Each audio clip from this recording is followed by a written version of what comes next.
Well, good morning, you wonderful people. Welcome to the channel Adventure Andy. Here we are in Blackpool on Wednesday the 25th of March. Myself, Richard Tinson, who's over there in the car still. We're going on the behind the scenes tour of the Blackpool Pleasure Beach, which is there in front of us.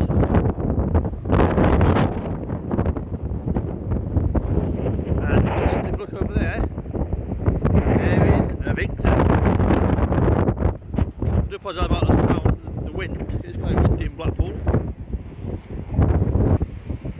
So we're booked on the 0930 tour.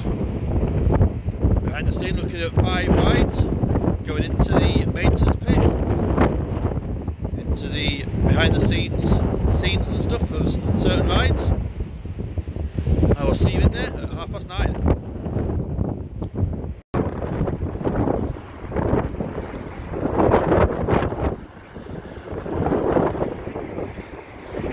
So here we are walking down the Golden Mile to the Pleasure Beach entrance. Blackpool Towers in the distance. Just down there.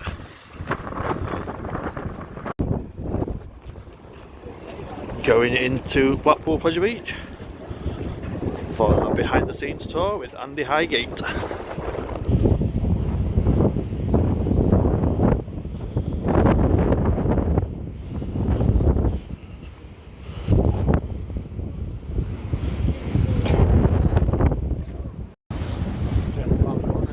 I know.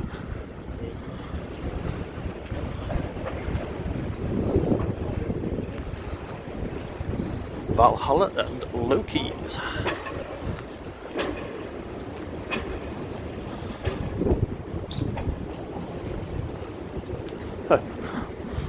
Remote control Valhalla boats.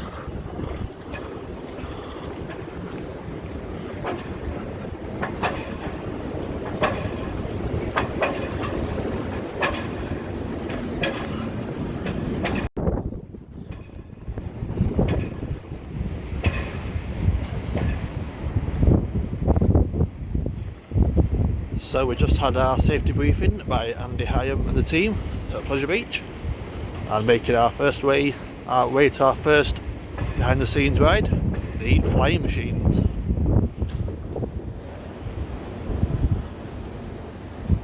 There she is, the oldest ride on the park, by Sir Hiram Maxim.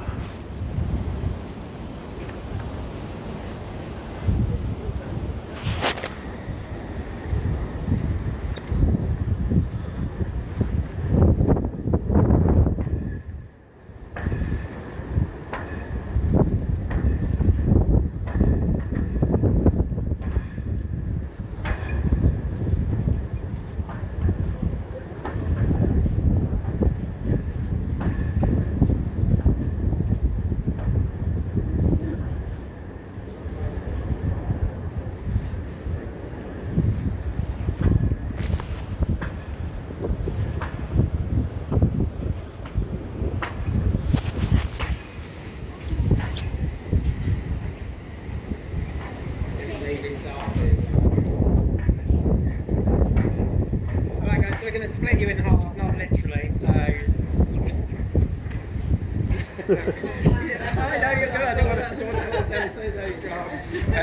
we're about half and half. So if you guys, you're going to go to the army racer with Ben and Leanne and Nathan. And then you guys are going to come with me to the flying machines, come back here and swap over. Okay guys?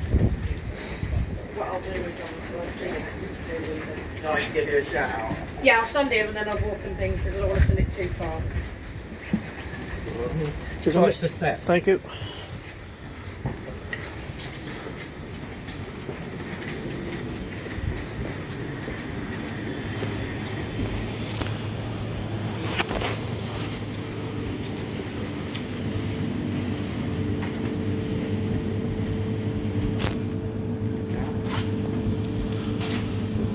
Alright there guys, look at everyone. Okay, so we're in Sahara Maxim's flying machine. This is our oldest ride, opened in 1904. This actually wasn't the original one. There was actually one down at Earl's Court in London, which was the first one of these. And Sahara Maxim's quite an interesting person. If you get a chance, give a Google to him. But anyway, he was a prolific inventor. And we don't normally tell people about this, but he basically had a machine gun business. And he used these rides to fund his machine gun, but you've got to remember the time that this was taking place at. Also, he invented a mousetrap, bizarrely, as well. But anyway, prolific inventor. So there were one of these rides down in Earl's Court.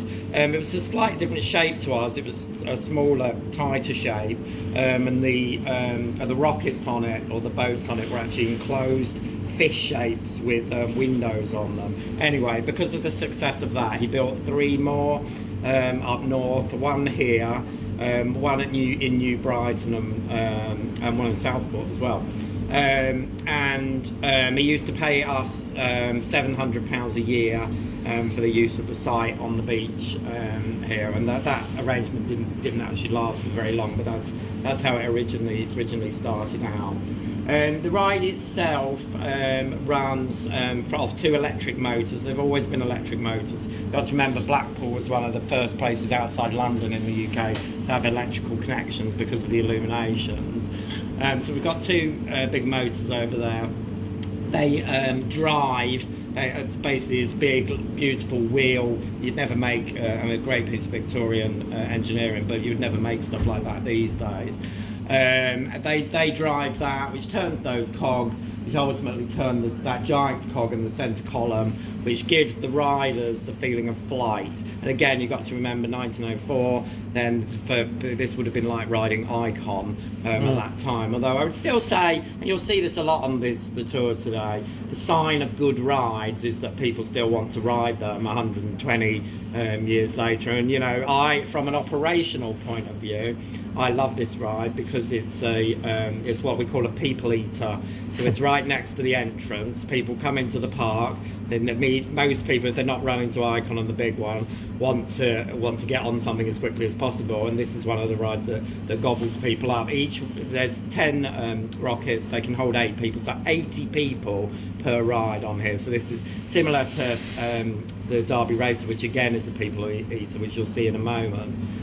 These are really good rides operationally for getting people in. And a couple of other things to say about the ride. The ropes on the ride, which you can see there, when the first set of ropes lasted for over 50 years, now on average we change them every 3 to 6 years. That just tells you that they don't make ropes in the way that they used to. And then if you have a little look over here, now don't expect fluffy clean sand, but you can see the foundation of the ride is actually built into sand, and you will have seen in that photograph in the opening presentation how Pleasure Beach is actually built technically on the beach, and that causes us a number of problems, because it means usually that foundations have to go a lot deeper than it would if we were further inland. So to give you an example, we're obviously building Victus at the moment. The foundations for that, which were simple compared to a ride like Icon, but they had 4 huge, for obviously the supports, and the piling that we did, when it had to go down 20 metres for that ride. So that gives you an idea of to sort of take the sand part into account. There are some other parts of the park where you can see sand. Does anyone know where they make Infusion? Well, no, that's fake. Oh, is it? We've made a beach. Oh, okay. So that's on a concrete base. But yes, you can see some there. But legitimate sand you can see on the head shop a moment on the Big Dipper, around there, if you're looking very quickly as you go flying past. And also the station in the Nickelodeon Streak, where the transfer track is, all under there is also, you could literally build a sandcastle there as well. So there is still some parts where it's possible to see sort of our origins. Okay, do you want to literally? So we're going to. In a moment you'll see that it'll get quite noisy in here, because we're not going to, because it's windy. We're not going to run it to full but we are going to hopefully run it, and you'll get to see some stuff moving. It's an interesting ride in that there is no restraints for it as well. Whether it'll stay like that in the future, who knows, because the health and safety staff changes so much. One of the challenges that we have. Now you'll also notice that we can run the ride on half power or half of one motor. Bizarrely, when you're on the ride, you don't actually know, unless you rode it all the time, you wouldn't actually notice that much difference between what the ride's like off one and two. This is, they've got some work going on, you can see how that cog there is all held up. But what we'll do is a really nice sign round the other side. So we'll have a walk round there so you can have a look. And I happen to take any photos of this really nice sign that you want to as well. Alright? Follow me.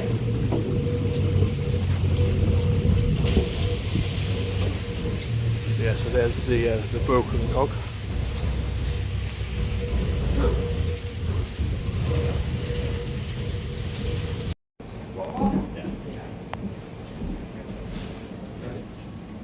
That sign that you're. There we go.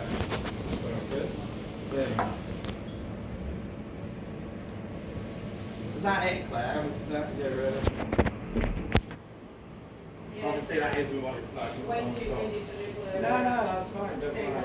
So now the operator has a fairly easy job in that they just press a button which runs the ride cycle of like 4 minutes. And they don't actually have to do anything because it's like a PLC and everything controlling the ride now. And obviously it wasn't always like that. Believe it or not, the operator used to be able to speed the ride up and slow the ride down. But if you can imagine what that would be like if you were riding it, it'd be an interesting experience. So you obviously don't want them crashing together. Also on a day like today, it'd be very unlikely this ride would be running for the guests at the moment. The main reason for that is there's no brakes on the ride. All that ultimately happens is the power gets cut to the ride, which brings the rockets back down, and then they slowly park up against the building. But when it's windy like this, what happens is a bang, and then you end up causing damage to the rockets if you're not careful. So that's what we do. Actually, this ride with the big one, launch pad if it's really, really bad, and if it's like a typhoon infusion, the rides that most get affected by the wind. Alright, all good. You'll also notice that some of these parts, and on this tour, because you're going to go to the Derby Racer in a minute, you'll also see various bits of parts which are littered about. If you can imagine with a ride like this, it isn't a case that you can just phone up the manufacturer and say, oh, we need a replacement, blah, blah, blah, because the manufacturers just don't exist anymore. So in those instances, we either have to manufacture stuff ourselves, or we farm it out to companies to do it, or we have a huge number of spares. And there's basically a warehouse full of spares for the park, just behind the Valhalla building.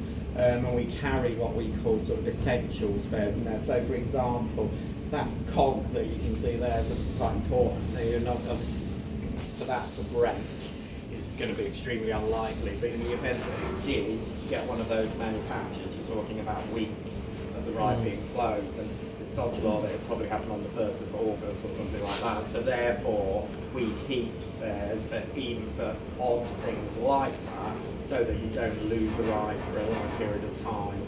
And I think this one, when we go back around there, just take your head around the corner, I think there's one of those on the floor there, just to give you an idea of that. Okay, so just a quick walk back.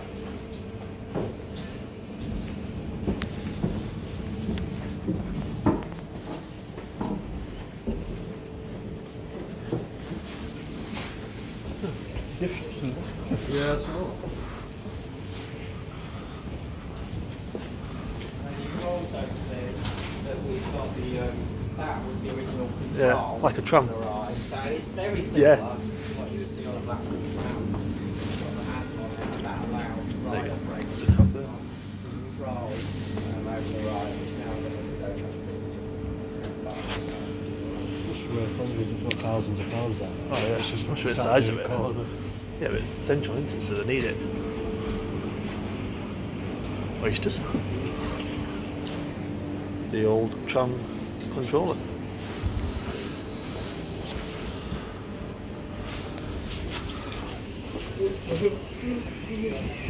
So that was the flying machines.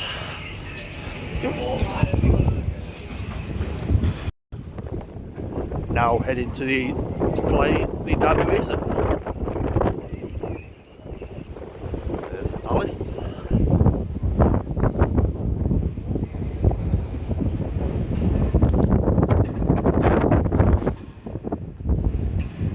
Derby Racer. I don't think it's so.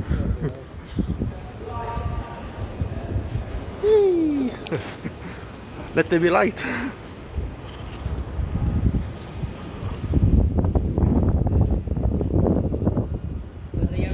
the other routes underneath the rye, which is where you're going to go in a minute. So these ryes, there's actually only 3 of these now in the world, of which ours is one of them. And our one is the youngest one. The other 2, does anyone know where the other 2 are? I should do. I should do, watching the channels. Okay, so there's one at the Cedar Point, which is a very famous amusement That's park it, yeah. in Ohio.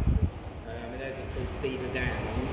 And then there's also one at Rye Playland in New York, which is also the park which does anyone if you remember the film Big, and it's where Tom Hanks meets this old car machine, that amusement park also got one of these as well. The one at Cedar Point actually still goes through from backwards. Yeah, no. Used to do that, but now it just goes up and down. When you go underneath, in a minute, you'll probably have an appreciation as to why it doesn't go back.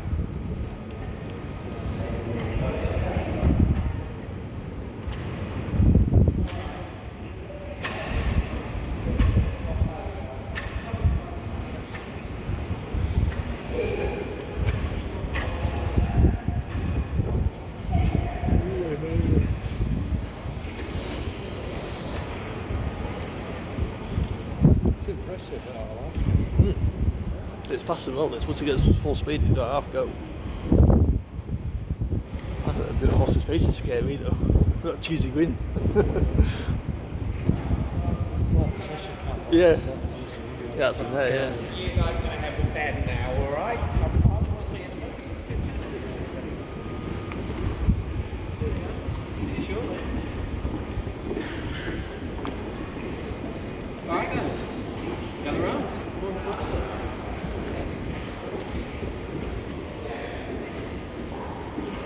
Welcome to Derby Racer. Let's see if you've got your knowledge right. Does anybody know what year this ride opened? 1904.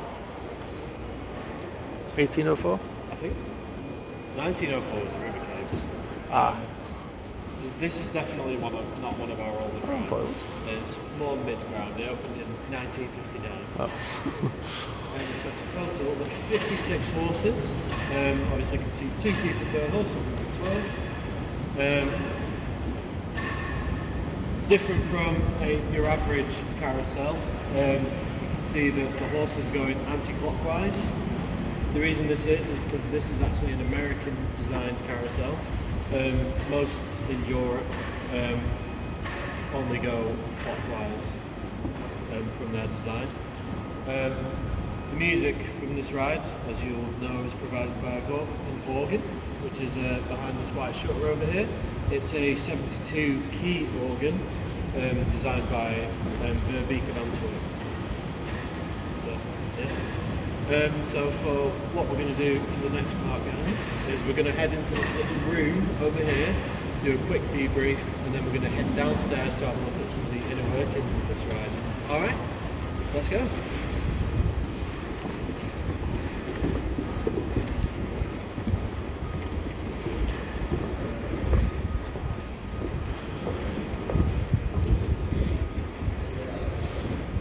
As we come through here as well, guys, does anybody actually know where these horses are from? Steeplechase? Yeah. They're the original horses that we used in Steeplechase. We still wanted to give them a home though, so they got to stay here with their compadres from the Derby Racer.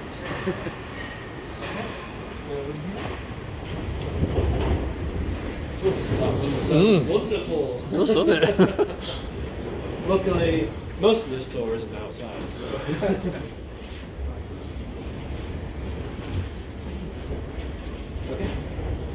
So this is kind of like a little maintenance room area, temporary for if we need to take any of the horses off for any quick maintenance. There's a little hoist system here that we use to lift it up, and then obviously the engineers can get underneath it to do whatever work they need to do. We've got a procedure on these rides. Engineers do the same procedure as well. We call it locking off the ride. If you look at this little white panel behind you, you see there's a green padlock on there. That padlock actually belongs to me. So it's basically the same, just so you know that you're completely safe going under here and being so close to all the mechanics of the ride. You know, it's not going to start as long as you're with me. So it's kind of one of those, it's kind of going back to what we said in the presentation, don't wander off because you obviously want to stay with the person who's got the key. So obviously we're about to head under here. Those people who are quite tall, you might want to watch ahead. We'll obviously point it out to you as we go along. But most of it is covered in green cushion, so it's not too bad anyway. So without further ado, if you just want to start to follow me.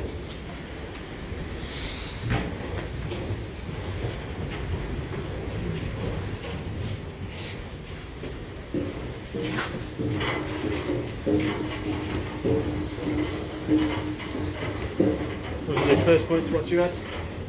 Second point, I have to have some look into this one a little bit. Oh wow.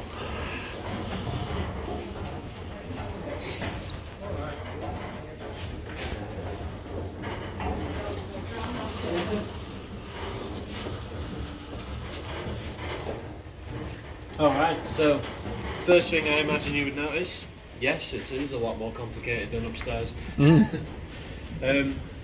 There's also a big hole in the concrete here. Does anybody have any idea of what that would be used for? Is it access for the Yeah, it's basically a little access point for usually the smaller engineers to Yeah. go through if there's any maintenance that needs to be done on a specific horse. And it's very scientific, really, because you got to determine which horse it is, then you've got to go to whatever level it is, whatever lane, and then you've got to go along until you get to the exact horse. Yeah, obviously very greasy, dirty down here, so please obviously watch what you touch unless you want your clothes to get dirty. So what we're going to do is we're going to walk around anti-clockwise like the ride, and we'll basically, you feel free to take pictures and videos, and we'll talk to you about a few things as we walk around.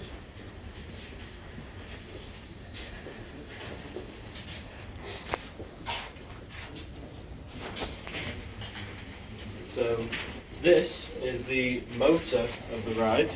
You wouldn't believe it, this is the only thing. It's tiny. Yeah, this whole thing makes the entire ride go around. Jesus. And one thing I forgot to mention before, obviously you see where the wheels are. That's obviously where every horse is, and the mechanism is designed to, as it goes around, it lets the horse bob up and down. There actually used to be a different way that it used to work, where it used to, as well, it used to, instead of just going up and down, it used to make the horses go around, but it was a mechanical nightmare basically.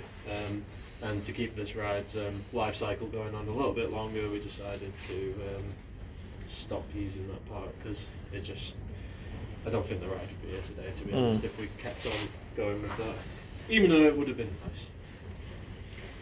Through a little bit of a tight squeeze through. And There's a firebox. The firebox. Yeah, I was just about to say about that. Some people may know that a few years ago there may have been a teeny tiny little bit of a fire on here. But honestly, it was not too bad. This is really the only remnants that you can kind of see that there was. It was a very, very small fire, and it was handled immaculately by the staff members who dealt with it, and literally there was no issues from it. You know what caused it? Was it just There was mechanical? electrical issue in that box there, yeah. Okay, right. So the ride was closed, I think it was like 3 days afterwards, while the fire control care had done their checks, and we replaced what we needed to replace, and then it was back up and running. Cool. Oh yeah. Like I said, well, it wasn't close for Yeah. long at all, so we didn't suffer at all. Could have been for worse, any couldn't it? issues, yeah. Okay, let's keep going.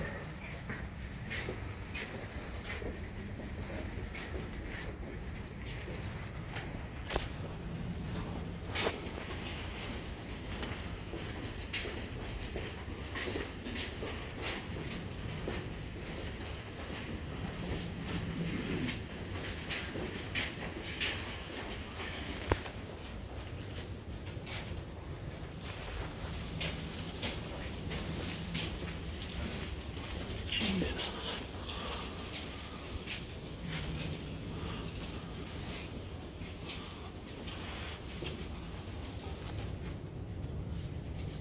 Okay, so now this is Leon's favourite part of derby racing. We're going to say that's everyone, by the way. I think they can there. We've got this oddly looking tunnel here. Anybody got any idea of where it leads to? Go on, somebody take a Any guess. guess? The beach. The beach? Pretty much, yeah. Eventually. It leads to the sea. Obviously the park used to be built on the beach, and obviously the tide would come in quite a bit. This is basically a water filtration tunnel to right. make sure that the water didn't get any of the rides.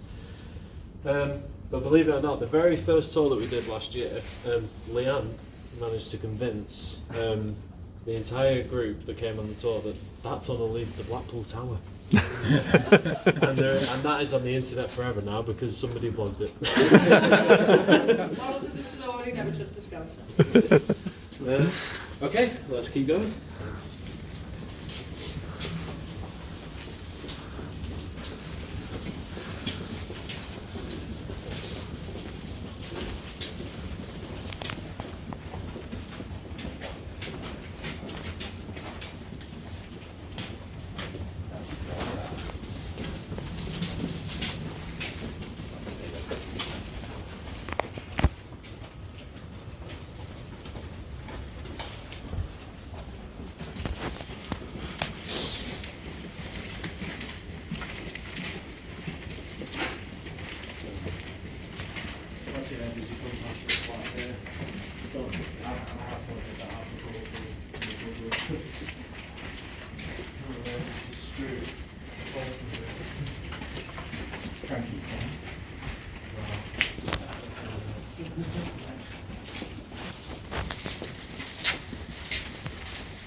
And just like that, we're back where we started. That was quick. So, we're going to head back up in a minute, so if anybody wants to get any photographs of anything down here, feel free to do it now. And then, once we're all good, we'll start to head back up.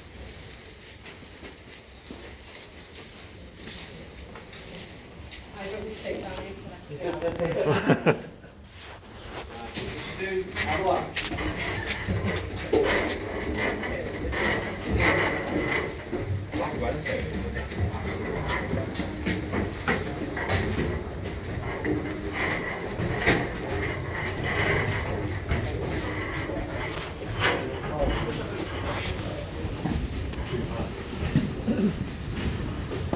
Back into the upstairs bit of Derby Racer. 56 horses, travelling anti-clockwise.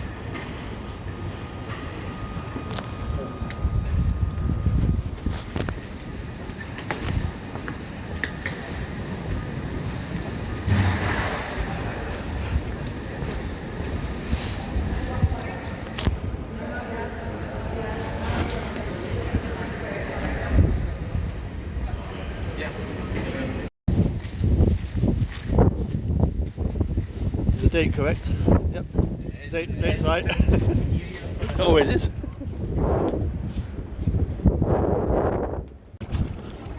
Into Alice in Wonderland. Yeah, watch Coast Dad and Theme Park Worldwide with Sean and Charlotte.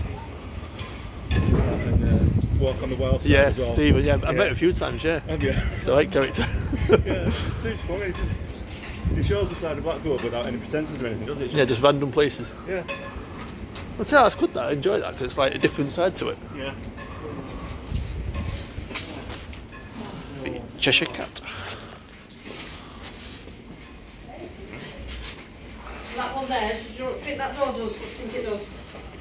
Well, So if I sorry. want to put a cat on, I'll take one off, we can open that and we can come in here and we can swap it for another one. That's the easiest way for us to do that. So this is obviously the garage for the Alice ride, and what's so unique about this is the fact that we can actually work on them at the same time that the ride's running, so we don't have to close the ride to work on any cars or anything in here. So the compressors are run off behind you, so the compressors are downstairs. Obviously they do all the doors and all the compressed air, and the guys obviously have the lifting equipment here so that you can put the cats on the side. You can do the motors, as you can see they're working on one at the minute and one of the cats. Have you noticed what's missing from the cats? On any cats? The restraints? No? The guys on it. No, it's Yeah, cool. so the characters. Oh yeah. So we've taken the characters out because obviously we've noticed that a lot of people don't come in threes, or you know, it's over a family of 2, 4, and sometimes with 3 foot you end up going, can we have, and you end up sending them empty. So it's easy to take them out and put more people in for 3 foots. And stuff. So yeah, so the guys work on it in here. So obviously what we're going to do, we're going to take you inside the ride part of it. So the bits that you don't actually see when you're actually on the ride. Because when you're on it, when you're looking in every direction, sometimes there's some things that you actually don't see in detail. And then obviously we'll take you out through the back to another little surprise visit somewhere else. Okay, so what we're going to do is we're going to go through here, okay, through the back.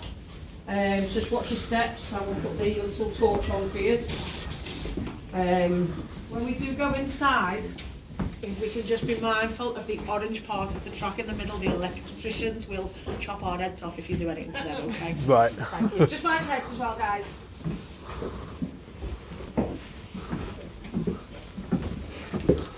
So the orange track is that bit there, so that's always in the middle of the track. Right. So be very careful of that one, guys. If you just go around there for me. Just watch your head, guys.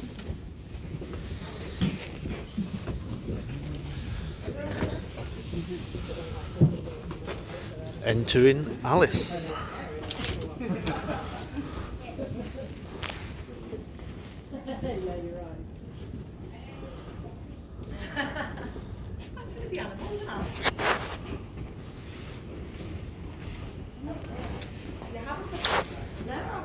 Cheshire Cat. Have you gone round your eyes closed? I did the first time I came on it. I don't want a cat.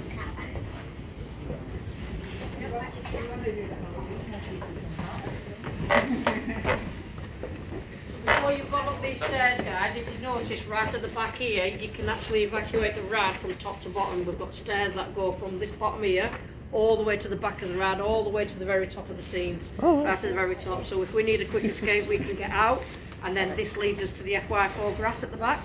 So we've got 2 exits just at the back there so that we can get out easy. Has anyone been on the journey to hell? No? No. Journey to hell? Okay, obviously we have actors inside this ride as well. We have live actors that stand in positions that you'll probably see. I'm going to go this way.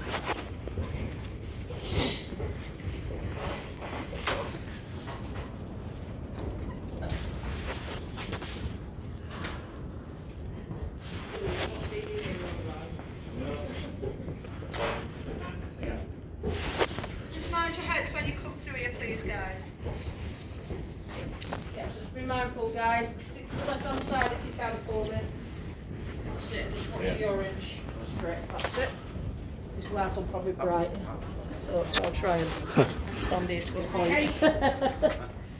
So you got the, watch your head, guys, you've got obviously the pipes underneath that run underneath.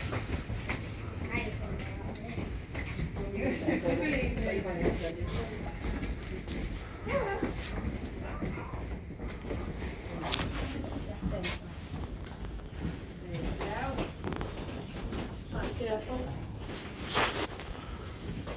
These are clams. Little clams. These doors are isolated, so you're alright, so Yeah. they won't swing at you. If you notice the little cars, obviously when we put them Oh, away at the yeah. end of the night, we put it into like an automatic thing where we send all the cars in, so they'll stop wherever they need to stop. Keep them inside, keep them nice and tidy and dry. Obviously these little sensors you'll probably see here, these are the ones that trigger the next scenes. So obviously Oh, yeah. once you come past this bit here, these will start dancing. Obviously we haven't got them on because obviously we're doing the tour. But these little sensors are the one that goes for the next ones. Yeah, there's like little slips everywhere to get everywhere, so.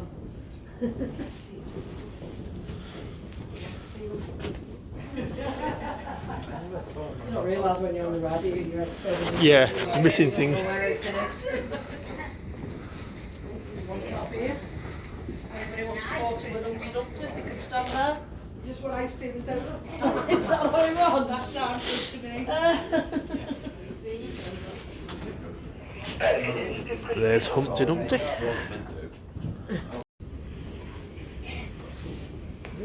Right, so we're going to go through this door. We're going to exit the Alice ride and we're going to end up at another ride. Here's a quick question. Go on. Why is the theme tune Golden Ticket and not Alice themed? So that was the original Disney theme tune for Alice in Wonderland. Probably bugging me thinking, why is it playing that for?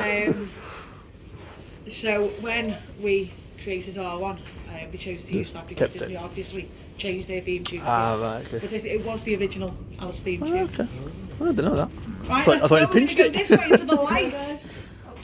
Yeah, straight down this way, just be careful going down the stairs, guys. They turned them off. Got it on. Got yours. It's even better when it's an emergency, isn't it?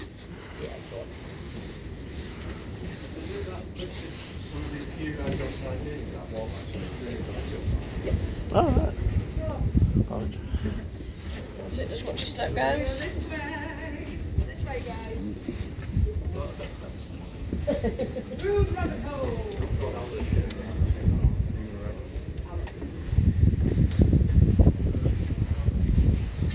So down the corridor at the back of Alice, coming out into, I think, the Grand National. I think it's back door. Alice's back door, yeah. Which leads into somewhere else, another ride. So I think it's the Grand National, if I'm not mistaken. Yep, the Grand National. Thought it was. Into the light. Watch that track.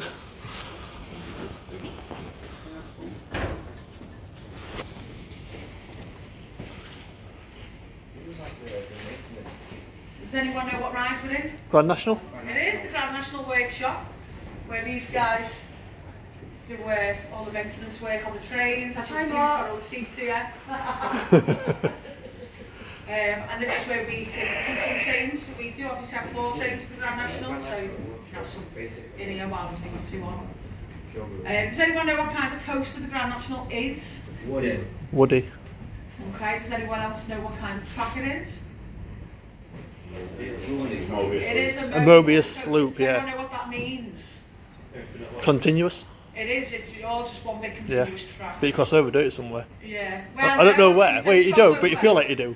Yeah, you do feel like Yeah. you do, yeah. Anyone know which side wins the most? Is it right hand side? It is the right hand side. It is. So we do have a couple of names go around the track. Can anyone name any of them? Beaches Brook. Beaches Brook, yeah. And we've got a Grand National fan. Hey! Oh, just a YouTube watcher. Which, sorry? Someone else say one then? No. Go on, John, give us some names. You got Canal Turn, Yeah. Valentine's. Winning Post, Yeah. and then one that doesn't have an actual post over it, but we call it Little Chuck, just before you go back underneath Beaches. Yeah. Beaches Brook. Anyone ridden this ride before, yeah? Need to be careful how I say this. Anyone know what the Grand National Guinness World Record is? What records we hold for the Grand National? Is it a naked riding? Yeah. Yeah, That's right, yeah. Yeah. That was an experience and a half, wasn't it, Chloe? It was, yeah. I volunteered. Did you do Nobody it? else would do it. I That might volunteered. explain why the seats are in here. Yeah. Have you cleaned them? Well, It was a very cold day, let me tell you. I got to sit on tiles and so obviously it's not open at the moment, the Grand National. They're doing a lot of maintenance work on it at the moment. Mark, who's just left, he's one of our structures guys. Obviously with it being an old wooden coaster, it does need quite a lot of looking after. Tender love and care is what we give to the Grand National, as well as the Big Dipper and the other 2 coasters. But yeah, so this is where the magic happens for the trains. Yeah, so we can bring them in here. I mean, like I said, same as the Alice ride and stuff, we can actually work on trains while the ride's running, because we've obviously got the space and the workshops to do that. And on some rides you can't physically do it, so at least we've got the opportunity to do that in here. Obviously you've probably seen there's 2 that we do store outside as well, so we have a transfer track. so we can actually change the trains around if we need to take one off for whatever reason. So they check all the 4 trains that we need, so then if we need to take one off for whatever reason, we can actually swap one. If we maintain 4 trains again, Will it work? Doesn't make a lot of difference running 4 trains No. and 2 trains. For doesn't the have hour, to be, it's, you're probably looking at about 5-6 trains an hour, that's it. There's no point, it just doesn't generate anything, and sometimes 2 trains is a lot smoother than easy to run than 4 trains. But like I say never, you know, we still got them, so. you never know. Alright guys, we're going to go back out that way, through the rabbit hole. Again, And just swap swap your over head the next for me, week. because it does slump down here, guys, yeah. It's very small.